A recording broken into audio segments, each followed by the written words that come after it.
you have a PC, you need to try this once a month.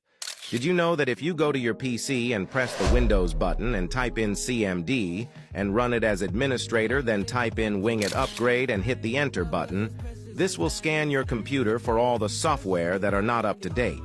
Now, if you type in Winget Upgrade space -- all and hit Enter, this is going to update all the outdated software and apps on your PC. 2.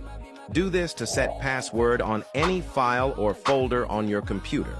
First, go to macpaw.com/encrypto.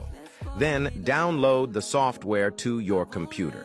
Now right-click on the file or folder you want to set password on, then click on Encrypt with Encrypto. Type in the password you will like to use, then click on Encrypt. After that, the folder will require a password for anyone to have access to it. Don't forget to like and follow for more PC tips and tricks like this.